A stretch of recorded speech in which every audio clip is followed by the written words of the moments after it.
Boa noite, nobre Cainita. É uma honra ter você em meus domínios. Eu sou Rodrigo Marajá e esse é o Alpha RPG.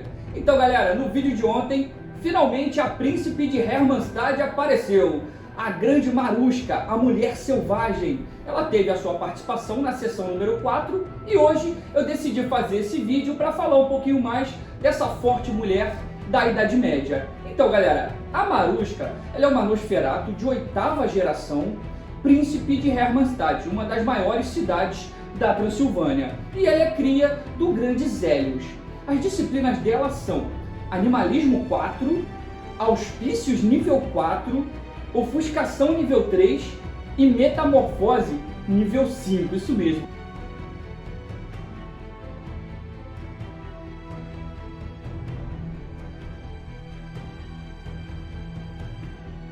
Galera, muitas das cidades da Transilvânia, lá na época medieval, são do tamanho certo para suportar apenas 4 ou 5 cainitas.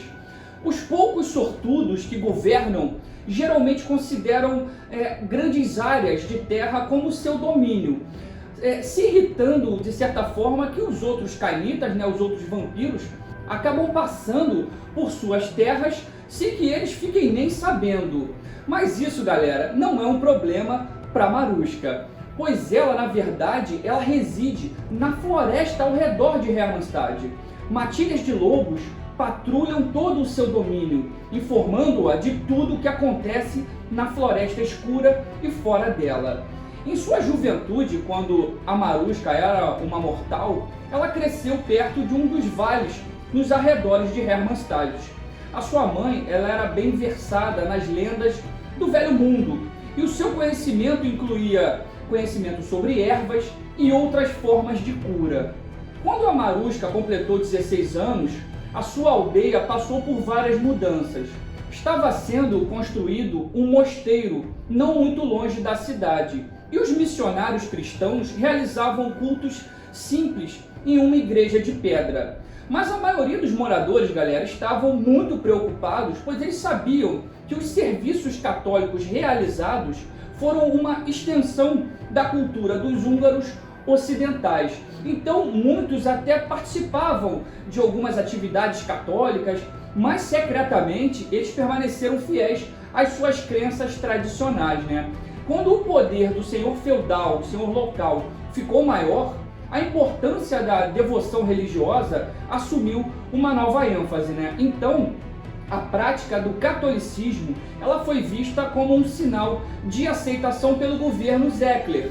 Que, galera, fazer uma observação aqui, os Zeklers, na verdade, ou sículos, são uma etnia de origem húngara que desde o século VIII ocupou as terras do sudeste da Hungria. A maior parte deles vive ainda na Transilvânia. Então, aqueles que desafiaram os costumes dos Zeklers, principalmente os Zeklers ocidentais, foram tratados com um pouco menos de cortesia, principalmente quando o senhor local coletava os impostos, Em questão de poucos anos, por causa do assédio e do abuso, alguns se viram na pobreza por causa das altas taxas cobradas, supostamente cobradas para sua própria proteção. A mãe de Marushka era particularmente contra e ela nunca participou dessas atividades religiosas do catolicismo. Por isso, os monges começaram a comentar sobre a origem pagã da mãe de Marushka. Mas ela sofreu muito pouco por causa disso, pois a floresta estava muito perto da casa dela e ela tinha ali tudo o que ela precisava. A Marushka nunca teve medo da floresta, apesar de que os ocidentais olhavam para elas com muita apreensão. O uivo dos lobos na periferia da cidade simplesmente a confortava e ela costumava se esgueirar pela floresta para observar a sociedade na cidade, A jovem ela interagia secretamente com os lobos da floresta e aprendeu muito com esses lobos. Uma determinada noite, quando ela estava colhendo ervas, ela viu uma fumaça subindo da periferia da cidade. E ela correu então de volta e a sua casa estava pegando fogo. Ela correu para ver se a sua mãe estava lá dentro, mas não conseguiu encontrar nada. Provavelmente a sua mãe morreu queimada. Embora não tenha havido evidências Marushka concluiu que o incêndio não foi acidental. Ela gritou por justiça na frente dos degraus da igreja, mas ela não encontrou a justiça e nem a misericórdia que ela tanto buscava. Enojada com o desenrolar dos acontecimentos, ela decidiu então deixar a sua aldeia e procurar um lugar onde suas habilidades fossem apreciadas. Ela caminhou por muitas léguas ao longo da velha estrada, que ia do leste para o oeste, tentando encontrar um sentido para a sua dor e aplacar a sua perda. À distância, ela pôde ver um grande castelo de pedra inacabado, lá no alto de uma colina, e ela pensou em visitar esse tal castelo. Os uivos dos lobos à noite eram muito diferentes dos uivos que ela ouvia durante o dia, e isso acabou convencendo ela, de certa forma, da necessidade de achar um lugar seguro para se abrigar. Faminta, ela se aproximou então da tal fortaleza. O castelo era um castelo projetado pelo tal Zélius, o Nosferatu, mas a Marushka ainda era uma humana, ainda era uma mortal. Então, o Zélius, o mestre construtor de castelos, ele estava construindo esse castelo para a Ventru Arpade, e a localização era ideal, mas os lobos estavam começando a perambular pelo acampamento dos trabalhadores. Então, 3 desses trabalhadores já haviam sido mortos e outros 2 sofreram ferimentos de lobos. Uma vez no acampamento, a Marushka viu que os trabalhadores estavam muito mal equipados para tratar aquelas feridas, Então ela começou a cuidar daquelas feridas, a cuidar dos trabalhadores machucados, ela mesma. Então, assistindo pelas sombras, o Zélius foi tocado pela bondade da jovem Marushka. O Nosferatu Zélius, ele sutilmente usou a sua influência para encontrar um lar e também para que ela ficasse junto dos trabalhadores e trabalhasse lá com eles como se fosse uma espécie de cirurgiã. O trabalho continuou por meses e a ameaça dos lobos simplesmente não diminuía. Armadilhas, patrulhas, fogueiras, nenhuma medida mantinha os tais lobos afastados. Era como se a floresta estivesse se vingando daquela construção, e de fato era. Um Tizimice, galera, de outra cidade, conhecia o perigo que representava a construção daquele castelo. E um gangrel, a seu serviço, a serviço desse Tizimice, estava atormentando os trabalhadores. Uma determinada noite, a Marushka estava colhendo ervas na floresta quando percebeu que havia andado muito longe daquele tal castelo, do seu refúgio. Ela podia ouvir os lobos ao redor dela, cercando-a, mas também ela percebeu outra coisa. Uma criatura selvagem corria com aquela matilha, uma presença não natural entre os lobos. Temendo ser descoberto, então o tal gangrel, que era essa criatura misteriosa, ele ordenou que os lobos atacassem Marushka e matasse aquela testemunha inocente. E os lobos a atacaram. Marushka foi ferida gravemente, estava sangrando muito, mas conseguiu correr em direção ao acampamento. O Zélius, então, o Nosferatu, que tinha visto a Marushka correndo, foi para fora do castelo e conseguiu salvá-la. Sobre a sombra do castelo de Hermannstad, ainda em construção, ele resgatou a Marushka, salvou a Marushka da morte e acabou transformando-a em vampiro, porque ela não poderia sobreviver àqueles ferimentos. Realmente seu rosto estava muito dilacerado. As feridas infligidas pelos lobos foram muito pioradas devido ao abraço, devido a ela ter se transformado numa Nosferatu. Então, no início, galera, a Marushka ela ficou horrorizada com a sua mudança física, mas a ameaça do gangrel na floresta simplesmente a fez esquecer rapidamente essa dor. Então, com os seus novos poderes, ela perseguiu o tal gangrel, ela foi atrás dele, ela falou, vou pegar. E ela viu a floresta pela primeira vez com os olhos de uma vampira. Ela convocou os lobos, usando seu poder de animalismo, e eles responderam prontamente. A sua comunhão com a floresta estava mais forte do que nunca.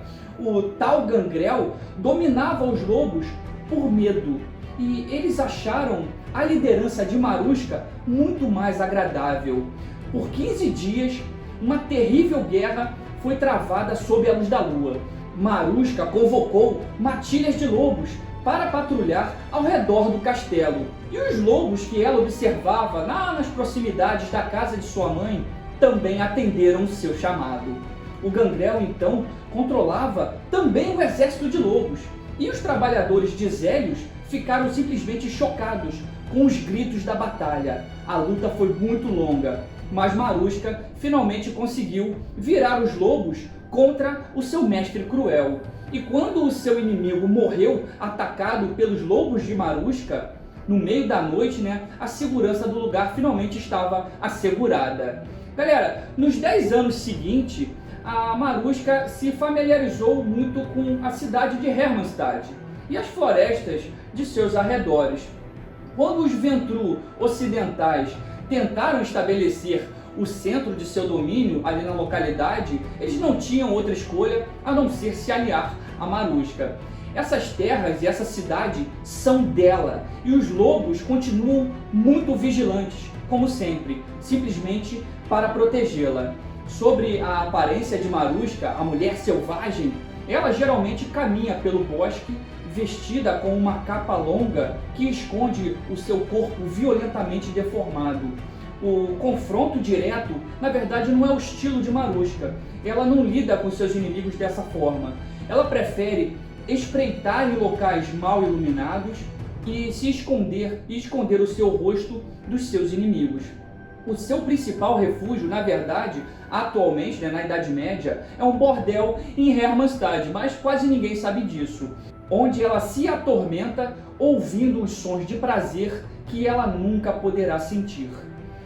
Como Maruska ela se preocupa muito com o seu domínio, ela começou a ficar muito tempo na forma de lobo, utilizando metamorfose. Então, apesar de ser uma maneira dela escapar de suas preocupações humanas, isso acabou se tornando uma desculpa para Maruska poder liberar os seus instintos mais bestiais. Algumas vezes ela acorda afundada na terra, não se lembrando de nada do que aconteceu na noite anterior. Ela realmente está ficando muito perturbada. E surpreendentemente, durante a coleta de ervas, ela descobriu uma curiosidade, que ela possui uma aversão ao acônito. Galera, o acônito é simplesmente uma planta, é uma das plantas mais venenosas da Terra. E isso é um dos seus maiores segredos, né? Curioso porque um vampiro ser afetado por um veneno realmente não é uma coisa muito comum, né? Mas por ela ser uma Nosferatu, a Maruska ela sabe de muitas coisas, mas existem outras coisas que a Maruska simplesmente não sabe. Por exemplo, a sua aldeia ela não foi queimada pelos Ecklers lá no passado. Na verdade, a sua aldeia ela foi queimada por Tibério, um gangrel que agia sob as ordens de Arnulf, um outro gangrel também muito antigo e muito poderoso. E esse tal Tibério, ele nunca confessou o que fez por medo de retaliação. O gangrel que ela matou, na verdade, lá contra os lobos, utilizando os lobos, na verdade era neto desse Arnulf. Na verdade era cria da cria de Arnulf, o que fez com que ela ganhasse a inimizade desse poderoso vampiro do clã Gangrel. E o Tizimice, que originalmente queria destruir o tal castelo de Hermannstad, que estava em construção, era ninguém menos, galera, que o Radu, o príncipe de Bistritz, agindo sobre as ordens de Vladimir Rustovich. Se vocês não sabem quem é, galera, o Vladimir Rustovich, simplesmente ele é o voivode entre os voivodes. Ele é um aliado de Radu, lá o príncipe de Bistritz, mas ele mantém uma troca regular também de informações com Mikavaikos lá de Constantinopla. Galera, o Vladimir, ele é muito forte. Realmente ele é como se fosse o senhor de todos os anciões Tizimice. Realmente, no livro Transylvania by Night traz alguns detalhes sobre ele e realmente ele é forte demais, cara. Mas voltando a falar da Maruska, não é segredo que ela controla centenas de lobos. Não, centenas de lobos, eu falei certo. E também que ela, se caso tenha algum problema, ela também assume a forma de um lobo preto e percorre toda a sua terra, todo o seu domínio. Muitos sabem os privilégios que ela tem de ser uma mulher alfa, mas os pretendentes humanos simplesmente não a interessam. Ela não se interessa por humanos. E por ela não ser capaz de consumar essas relações com os humanos de forma convencional, ela se conforma em apenas beber todo o sangue de cada um deles. É isso, galera. Espero que vocês tenham gostado do vídeo de hoje. A gente tentou trazer para vocês todos os detalhes dessa Nosferatu fortíssima. Eu tô virando fã da Marusca, quanto mais eu leio detalhes sobre ela, realmente eu me interesso mais e mais. Isso está fazendo também com que a nossa crônica de quinta-feira fique cada vez mais legal e mais interessante.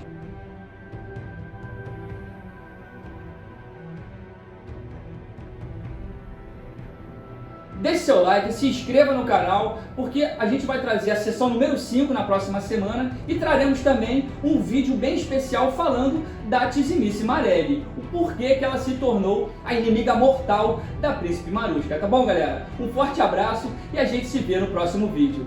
Valeu!